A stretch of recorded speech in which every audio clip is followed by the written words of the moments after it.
محترم ناظرین، السلام علیکم ورحمۃ اللہ وبرکاتہ۔ میرا بیٹا ذہین تھا، میں اسے پڑھانا چاہتا تھا مگر سب اسے کالے رنگ کا طعنہ دیتے۔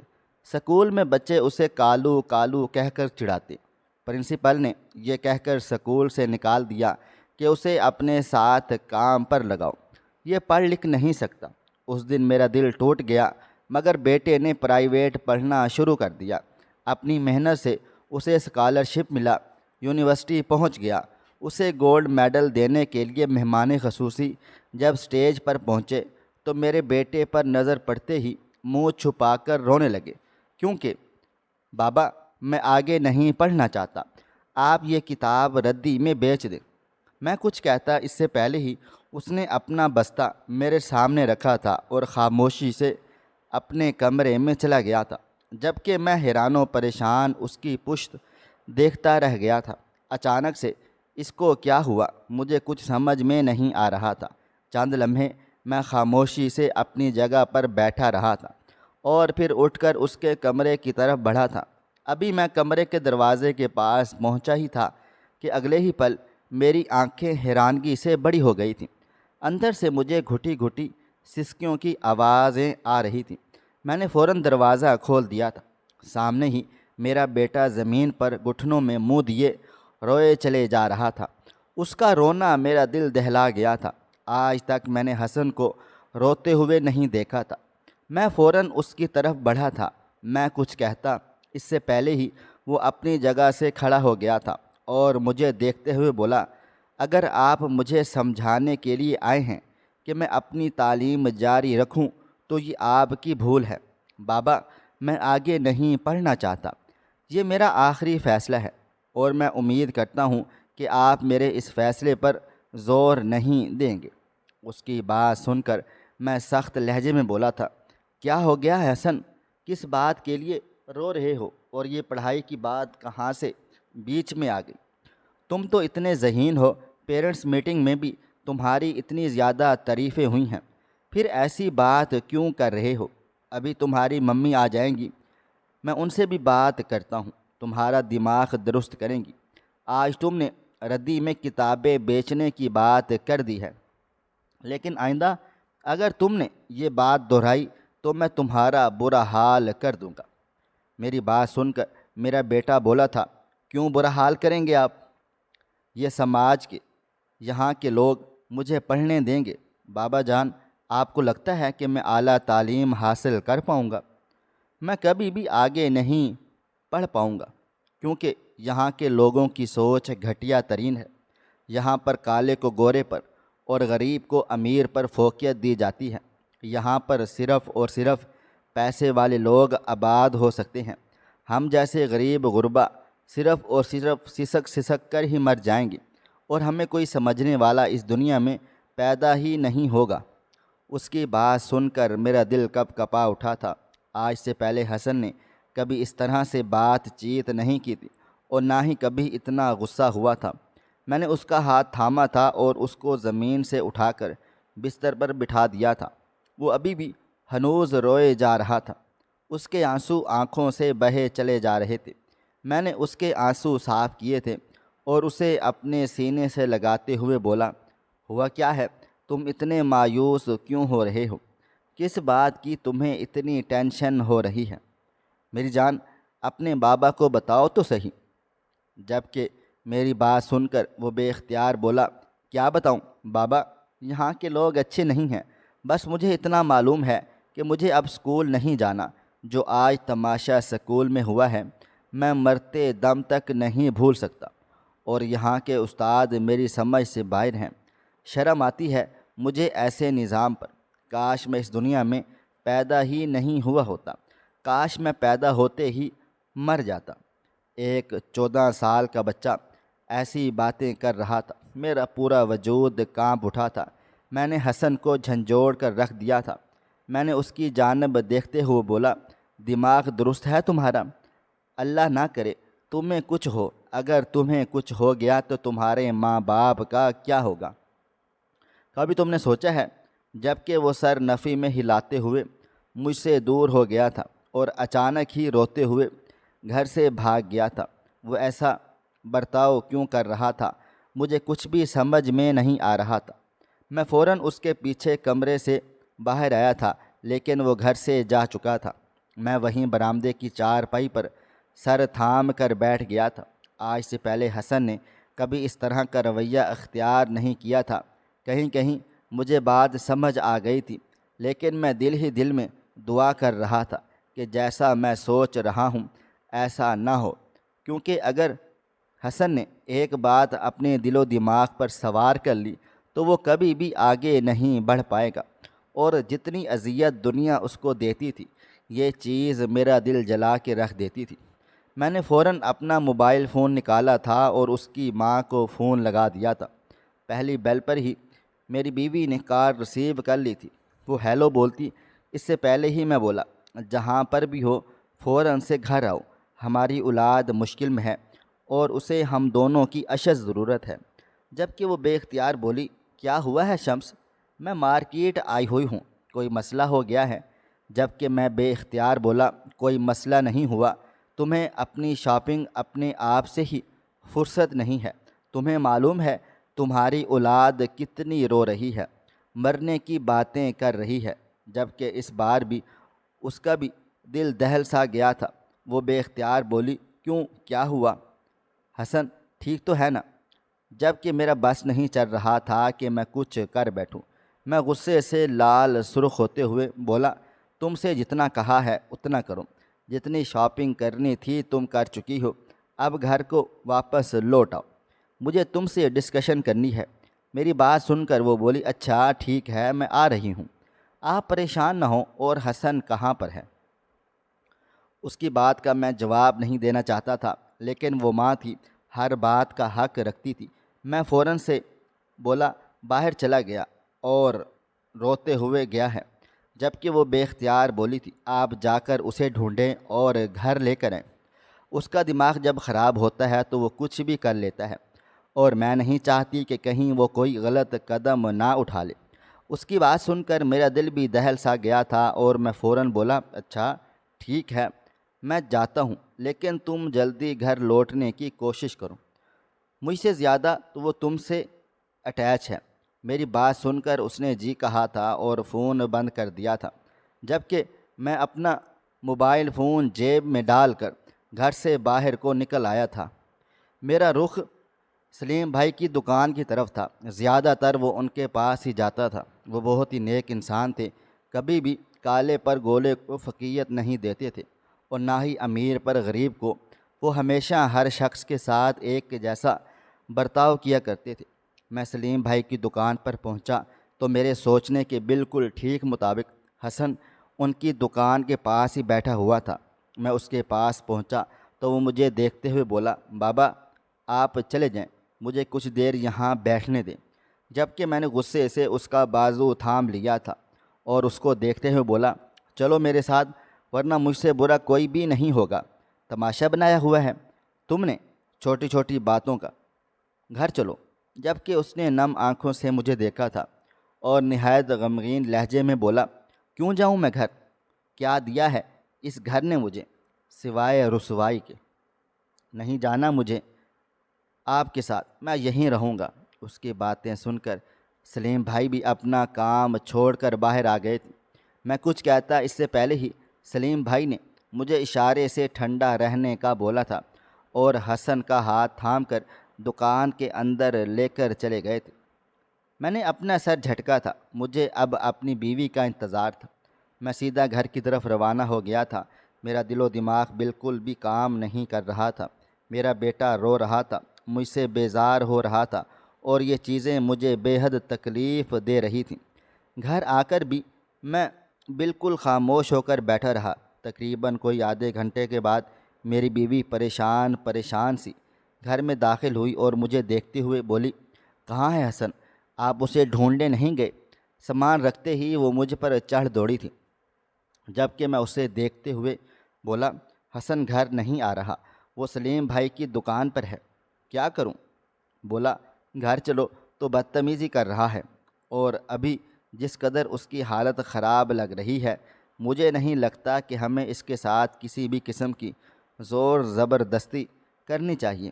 میری بات سن کر میری بیوی نے میرے برابر میں بیٹھ گئی تھی اور مجھے دیکھتے ہوئے بولی، ہوا کیا ہے ایسا جو حسن اتنا زیادہ عجیب و غریب برتاؤ کر رہا ہے؟ آپ اس کے اسکول میں معلوم کریں، یقیناً اس کے رنگ پر کسی نے کوئی مذاق بنایا ہے، ورنہ آج تک اس نے کبھی آپ سے بدتمیزی نہیں کی اور نہ ہی وہ کبھی روتا ہے۔ میں نے سر کو ہلکی سی جنبش دی تھی اور اس کو دیکھتے ہوئے بولا تھا، معاملہ صرف رنگ کا نہیں، معاملہ امیری غریبی کا بھی ہے۔ کچھ ہوا ہے اس کے اسکول میں جو اس کو اندر تک توڑ کر چلا گیا ہے۔ تم میرے ساتھ چلو سلیم بھائی کی دکان پر، وہ تمہیں دیکھ کر گھر کو آ جائے گا، تاکہ ہم دونوں اس کے ساتھ بیٹھ کر اس معاملے کے بارے میں بات چیت کر سکیں۔ میری بیوی نے سر کو ہلکی سی جنبش دی تھی اور گھر کو تالا لگا کر ہم دونوں سلیم بھائی کی دکان کی طرف بڑھ گئے تھے۔ میرا دل و دماغ بالکل بھی کام نہیں کر رہا تھا۔ میرا بیٹا اداس تھا، وہ رو رہا تھا اور یہ چیز میرا دل عجیب و غریب کر چکی تھی۔ میں سلیم بھائی کی دکان کے پاس پہنچا تو اندر سے اس کے رونے کی آواز آ رہی تھی۔ میری بیوی تڑپ کر ان کی دکان کے اندر چلی گئی تھی۔ سامنے ہی وہ سلیم بھائی کے سینے سے لگا زاروں قطار رو رہا تھا۔ میرا دل بہت زیادہ بھاری ہو رہا تھا۔ اس کا رونا میری جان لے رہا تھا۔ میری صرف ایک ہی اولاد تھی اور اس پر میں اپنی جان نچھاور کرنے کو ہر لمحہ تیار رہتا تھا۔ میری بیوی تڑپ کر اس کی طرف بڑھ رہی تھی اور اسے دیکھتے ہوئے بولی، حسن ہوا کیا ہے میری جان؟ اس کی آواز سننے کی دیر تھی کہ میرا بچہ سلیم بھائی سے علیحدہ ہوا تھا اور اپنی ماں کو دیکھتے ہوئے اس کا ضبط مزید ٹوٹ گیا تھا۔ وہ اتنی شدت سے رویا تھا کہ ہم سب بوکھلا کر اپنی اپنی جگہ سے کھڑے ہو گئے تھے۔ سلیم بھائی مجھے دیکھتے ہوئے بولے، یہ بہت زیادہ ٹوٹا ہوا ہے، کچھ ہوا ہے اس سے پوچھو۔ میں نے کئی بار اس سے پوچھا ہے لیکن یہ کچھ بھی نہیں بتا پا رہا۔ جبکہ میں پریشان پریشان سا اپنی بیوی کو دیکھ رہا تھا۔ اس نے نہ جانے اس کے کان میں کیا سور پھونکی تھی کہ وہ گھر جانے کے لیے بالکل تیار ہو گیا تھا۔ سلیم بھائی نے میرے کندھے پر ہاتھ رکھا تھا اور مجھے سختی سے تاکید کی تھی کہ اس کا خیال رکھا جائے، یہ ابھی ٹھیک نہیں ہے، کچھ بہت برا ہوا ہے، تم پوچھو اور اگر سکول والوں نے کچھ کیا ہے تو لازمی شکایت لے کر چلے جاؤ۔ ہر بار ہم خاموش نہیں رہیں گے۔ اکثر اوقات حسن باتوں ہی باتوں میں مجھے اور میری بیوی کو بتاتا تھا کہ اس کا مذاق بنایا جاتا ہے۔ دراصل میرے بچے کا رنگ کالا تھا، جس کی وجہ سے سکول کا ہر بچہ اسے کالو، کبھی کالا بھیڑیا، اس کے علاوہ بھی اس کے کئی نام رکھ دیے گئے تھے، جس کی وجہ سے وہ اکثر مجھ سے شکایتیں کرتا رہتا تھا۔ کئی بار میں نے اس کی کلاس ٹیچر سے درخواست کی تھی کہ آپ بچوں سے منع کروائیں، ایک چھوٹے بچے کے دل پر گہرا اثر پڑتا ہے۔ ٹیچر ہمیشہ کہتی تھی، ہاں ہاں ہم بچوں کو ٹوکتے ہیں لیکن ہمارے پیچھے سے کیا ہو جاتا ہے ہمیں پتہ نہیں چلتا۔ اب کب تک ہم بچوں کو ٹوکتے رہیں گے؟ اور ان کے اس جواب نے مجھے کافی مایوس کر دیا تھا۔ لیکن آج جو رویہ حسن اپنا رہا تھا اس نے میرا دل دہلا کے رکھ دیا تھا۔ میں اپنی بیوی کے پیچھے پیچھے ہی گھر میں داخل ہوا تھا، جبکہ میری بیوی اسے اپنے کمرے میں لے کر چلی گئی تھی۔ میں نے کمرے میں جانا مناسب نہیں سمجھا تھا۔ ماں بیٹے کے درمیان جو ایک مخصوص رشتہ ہوتا ہے وہ کبھی بھی ایک باپ بیٹے کے درمیان نہیں بن سکتا۔ اس لیے میں نے کمرے میں جانا ٹھیک نہیں سمجھا تھا، بلکہ برآمدے میں ہی پریشان سا بیٹھا ہوا تھا۔ تقریباً کوئی آدھے گھنٹے کے بعد میری بیوی کمرے سے باہر کو آ گئی تھی۔ چہرہ اترا ہوا تھا، آنکھیں نم تھیں، یقیناً وہ بھی حسن کے ساتھ خوب روئی تھی۔ وہ میرے برابر میں آ کر بیٹھ گئی تھی۔ میں کچھ کہتا اس سے پہلے ہی وہ میرے سینے سے لگ کر زاروں قطار رونا شروع کر چکی تھی۔ روتے روتے وہ بے اختیار بولی، کوئی ایسی ٹریٹمنٹ نہیں ہے کیا جس سے میرا بچہ گورا چٹا ہو جائے؟ اس کی زندگی خراب ہو گئی ہے شمس، یہ کیا ہو رہا ہے؟ ہمارا بچہ ختم ہو چکا ہے۔ آج جو باتیں اس نے بتائی ہیں وہ اسے اندر سے توڑ چکی ہیں۔ میں تمہیں بتا رہی ہوں شمس، وہ ٹھیک نہیں ہے، وہ بالکل بھی ٹھیک نہیں ہے۔ اسے اکیلا نہیں چھوڑنا ورنہ وہ کچھ کر لے گا۔ اپنی بیوی کی باتیں سن کر میں نے اس کو جھنجھوڑا تھا اور اس کی جانب دیکھتے ہوئے بولا، میرے ساتھ الٹی باتیں نہ کرو اور نہ ہی آنسو بہو۔ اگر ہم ہی رونے دھونے بیٹھ جائیں گے تو حسن کو کون سنبھالے گا؟ مجھے صرف اتنا بتا دو کہ ہوا کیا ہے۔ میری بات سن کر میری بیوی سیدھی ہو کر بیٹھ گئی تھی اور مجھے دیکھتے ہوئے بولی، حسن بتا رہا ہے، آج اس کو ساری کلاس کے سامنے اس کے پرنسپل میم نے اس کو بہت ذلیل و رسوا کیا ہے۔ غلطی سے وہ ان کے پاؤں پر چڑھ گیا تھا، انہوں نے اس کے منہ پر 2 تھپڑ مارے ہیں اور اسے کلاس سے دھکیلتے ہوئے بولی، تم جیسے بچے صرف اور صرف میکینک کی دکان پر کام کاج کرتے ہیں یا پھر گلیوں میں جھاڑو لگایا کرتے ہیں، سکول میں نہیں پڑھتے اور ساتھ میں اس سے واش روم بھی صاف کروایا ہے۔ لیکن مجھے سمجھ نہیں آ رہا اچانک انہیں کیا ہو گیا ہے، ورنہ وہ تو بہت ہی اچھی پرنسپل ہیں۔ اسی وجہ سے آج اس کا دل بہت زیادہ ٹوٹ گیا ہے۔ کہنے کو انہوں نے صاف لفظوں میں اسے کالا نہیں کہا، مگر ان کا برتاؤ اس کے ساتھ ہی اس لیے خراب ہوا ہے کیونکہ وہ کالا ہے۔ اپنی بیگم کی باتیں سن کر میرا دماغ خراب ہو گیا تھا۔ میں اس کو دیکھتے ہوئے بولا، یہ پرنسپل میرے ہاتھ سے گئی، اگر کل میں نے اس کا دماغ درست نہیں کیا تو میرا نام بھی شمس نہیں۔ یہ سمجھتی کیا ہے میرا بیٹا لاوارث ہے؟ میں فیس بھرتا ہوں، ایسے کیسے وہ میری اولاد کے بارے میں بکواس کر سکتی ہے؟ میرے بچے کی حالت دیکھو، صبح سے روئے چلے جا رہا ہے، کچھ کھایا پیا نہیں۔ ان کے سکول کی اینٹ سے اینٹ بجا دوں گا۔ میں کچھ کہتا اس سے پہلے ہی میری بیوی نے میرا ہاتھ تھام لیا تھا اور مجھے دیکھتے ہوئے بولی، شمس آپ ایسا کچھ بھی نہیں کریں گے۔ حسن کا کہنا ہے کہ اگر بابا وہاں چلے گئے تو میں اس گھر میں بھی نہیں رہوں گا، بنا بتائے یہ گھر چھوڑ کر چلا جاؤں گا۔ جو جوان خون ہے، بڑا ہو رہا ہے، سب چیزیں سمجھنے لگا ہے، خدا نخواستہ ہماری غیر موجودگی میں اس نے اس طرح کا کوئی قدم اٹھا لیا تو ہم کیا کریں گے؟ ہمارے پاس حسن کے علاوہ اور کوئی بھی نہیں ہے۔ میں اس کی بات سن کر بولا تھا، حسن کیوں منع کر رہا ہے؟ کیا کوئی اسے ڈرا رہا ہے یا پھر کوئی اور بات ہے؟ میری بات سن کر اس نے نفی میں سر ہلا دیا تھا اور مجھے دیکھتے ہوئے بولی، حسن کو کوئی نہیں ڈرا رہا، حسن بے وجہ گھبرا رہا ہے کہ اگر بابا جان نے وہاں جا کر تماشا لگا دیا تو سب کو ایک بار پھر سے میرا مذاق بنانے کی وجہ مل جائے گی۔ مگر اس نے اب طے کر لیا ہے کہ وہ سکول نہیں جائے گا اور حسن کو اب میں فورس نہیں کرنا چاہتی۔ جب تک وہ گیپ لے رہا ہے اسے لینے دوں گی، اس کے بعد ہم دیکھ لیں گے۔ جبکہ میں فوراً سے بولا تھا، نہیں نہیں، اس طرح سے اس کا سال برباد ہو جائے گا۔ تمہیں کیا ہو گیا ہے؟ تم حسن کو سمجھاؤ، وہ اب 9th کلاس میں جائے گا، اب بورڈز ہیں اس کے۔ جبکہ وہ بولی تھی، حسن کی حالت ایسی نہیں ہے کہ شمس ہم میں سے کوئی بھی اس کو سمجھا پائے۔ وہ بہت زیادہ ٹوٹ گیا ہے، آپ کو نہیں پتہ وہ کس طرح سے رو رہا تھا۔ ایک 14-15 سال کا بچہ جب اس طرح سے ٹوٹ کر روتا ہے تو میں جانتی ہوں اس کے دل پر کیا گزر رہی ہوتی ہے۔ یہ سب میں نے ایک وقت تک بھی برداشت کیا تھا، میں اپنا بچہ اس طرح برباد نہیں ہونے دوں گا۔ ہم تھوڑے دن رک جاتے ہیں، حسن خود اپنے لیے کوئی فیصلہ لے لے گا۔ آپ تو جانتے ہیں نا وہ پڑھائی کا کتنا شوقین ہے، وہ زیادہ دن خالی نہیں بیٹھ پائے گا۔ اپنی بیوی کی بات سن کر میں خاموش ہو گیا تھا، ورنہ ارادہ میرا پرنسپل کا دماغ درست کر دینے کا ہو گیا تھا۔ وقت دھیرے دھیرے گزرنا شروع ہو گیا تھا، ایک دن، ایک ہفتہ، ایک مہینہ بیت گیا تھا، مگر حسن میں بالکل بھی بدلاؤ نہیں آ رہا تھا۔ وہ کمرے کا ہو کر رہ گیا تھا۔ میری بیوی بھی اب کافی پریشان رہنے لگ گئی تھی۔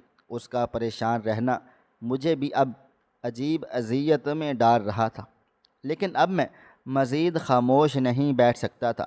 مجھے اپنے بیٹے کا مستقبل سنوارنا تھا۔ میں خاموشی سے اپنے بیٹے کے کمرے میں داخل ہوا تھا۔ وہ چپ چاپ اپنی کمپیوٹر ٹیبل پر بیٹھا کتاب پر کچھ لکھ رہا تھا۔ میں اس کے پیچھے جا کر کھڑا ہوا تو ایک دم وہ مڑا اور اپنی کتاب بند کر دی تھی۔ میں کچھ کہتا اس سے پہلے ہی وہ بولا تھا، مجھے معلوم ہے بابا آپ میرے پاس کیوں آئے ہیں۔ دراصل میں آپ کے پاس آنا چاہتا تھا لیکن ہمت نہیں ہو رہی تھی۔ اپنے منہ سے پڑھائی کا انکار کر کے دوبارہ پڑھائی کی ہی بات کرنا مجھے عجیب و غریب شرمندگی سے دوچار کر رہا تھا۔ بابا، میں پرائیویٹ تعلیم حاصل کرنا چاہتا ہوں، آپ کسی ٹیچر کو میرے لیے گھر ہائر کر سکتے ہیں؟ اس کی بات سن کر میں فوراً سے بولا تھا، ہاں ہاں بیٹا، میں ایسا کر سکتا ہوں، تم اسکول سے پرائیویٹ پیپر دو گے۔ اس نے سر کو ہلکی سی جنبش دی تھی۔ میں نے بے اختیار اس کو سینے سے لگا لیا تھا اور اس کا کندھا تھپکتے ہوئے بولا، آج تم نے مجھے ایک بار پھر فخر کرنے پر مجبور کر دیا ہے۔ تمہاری ماں اور میں بہت زیادہ پریشان تھے۔ حسن، تم اب دل لگا کر پڑھنا، باقی کے معاملات میں سنبھال لوں گا۔ جبکہ اس نے سر کو ہلکی سی جنبش دی تھی اور خاموشی سے دوبارہ اپنی کتاب لے کر بیٹھ گیا تھا۔ میں خوشی خوشی کمرے سے باہر آ گیا تھا اور اپنی بیوی کو تمام تفصیلات سے آگاہ کیا تھا، جبکہ وہ بھی بہت خوش ہو کر حسن کے کمرے میں چلی گئی تھی۔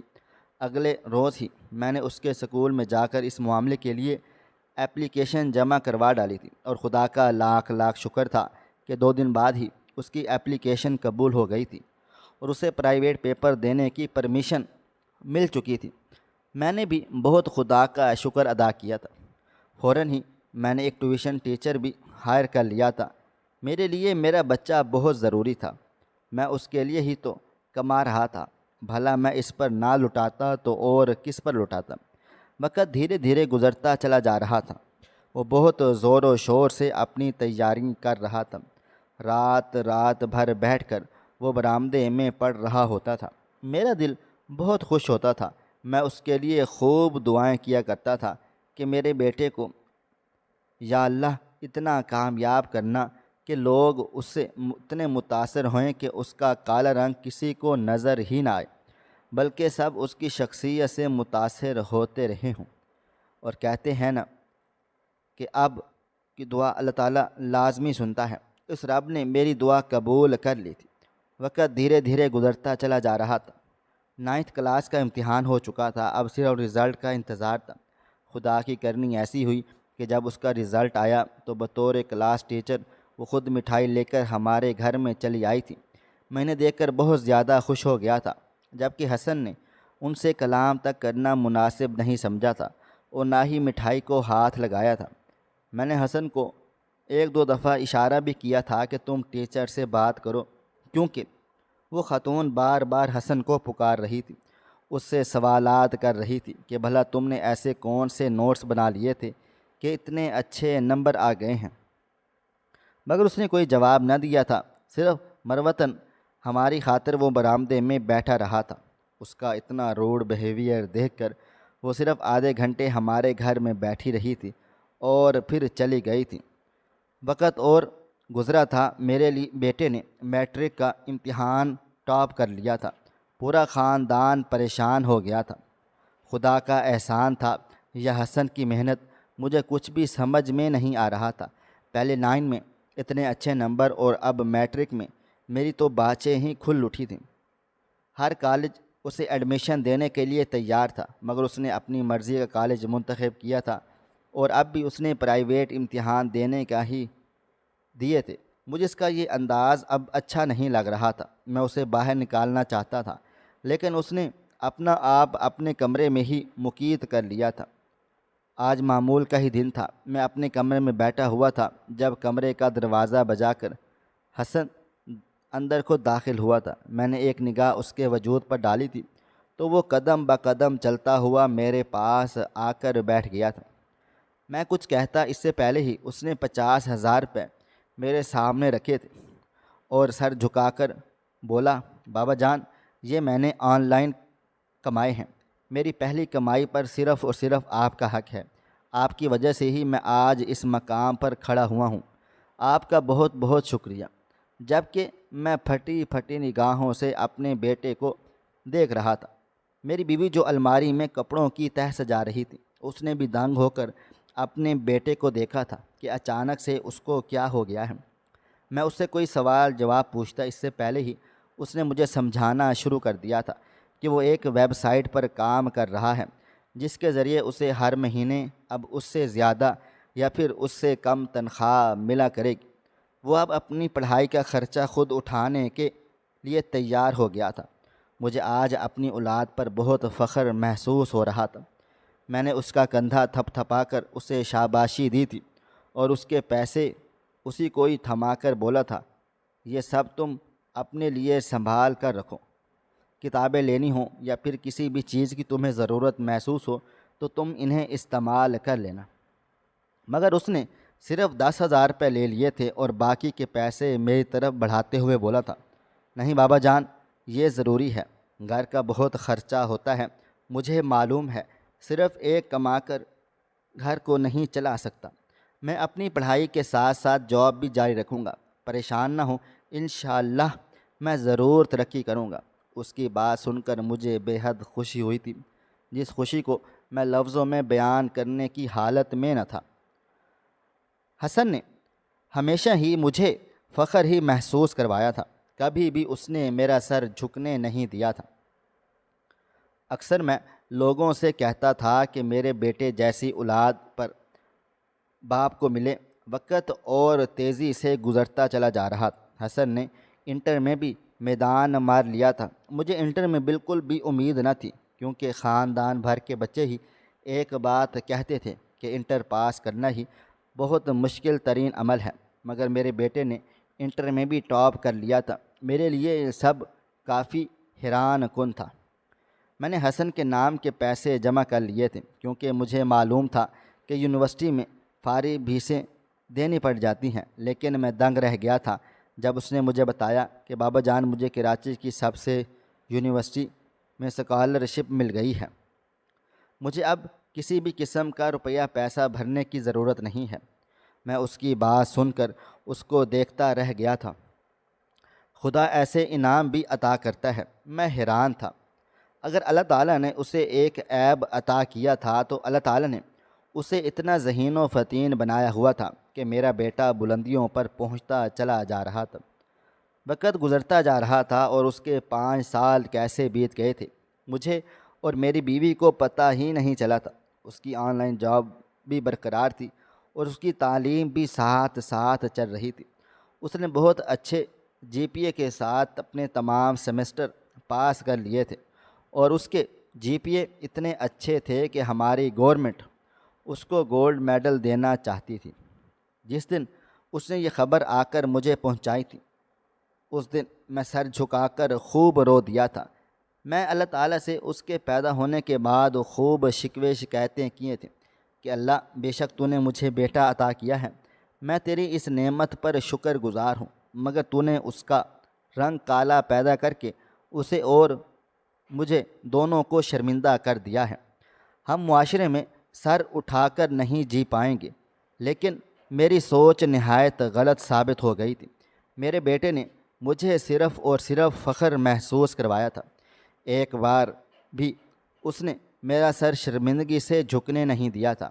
میں اور میری بیوی بہت عزت کے ساتھ آگے بیٹھے ہوئے تھے، باقی تمام طالبات کے والدین پیچھے تھے، لیکن میرا بیٹا اول تھا، اس لیے ہمیں بھی پہلی نشست سونپی گئی تھی۔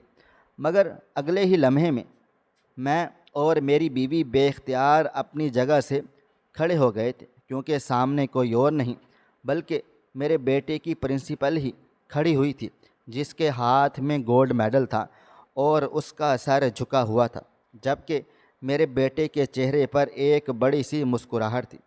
میں نے اس کی ہر کامیابی پر ایک دل میں خواہش ظاہر کی تھی کہ وہ مسکرا دے، وہ خوشی منائے، لیکن وہ کبھی بھی خوش نہیں ہوتا تھا۔ مگر آج اس کے چہرے پر ایک بڑی سی مسکراہٹ دیکھ انجانے میں میرے چہرے پر بھی ایک مسکراہٹ پھیل گئی تھی۔ انہوں نے سر جھکا کر میرے بیٹے کو میڈل پہنایا تھا۔ اس کو نیچے اتر جانا چاہیے تھا، مگر وہ بے اختیار مائک کی طرف بڑھا تھا۔ میرا دل زور زور سے دھڑک رہا تھا۔ اس نے بلند آواز میں سلام کیا تھا اور سب کو مخاطب کر کے بولا، آج کے اتنے اہم موقع پر میں صرف اور صرف اتنا کہوں گا کہ کبھی بھی کسی بھی معصوم بچے کو کمتر نہیں سمجھنا چاہیے، کیونکہ اس معصوم دل پر کیا گزر رہی ہوتی ہے سامنے والا نہیں سمجھ سکتا۔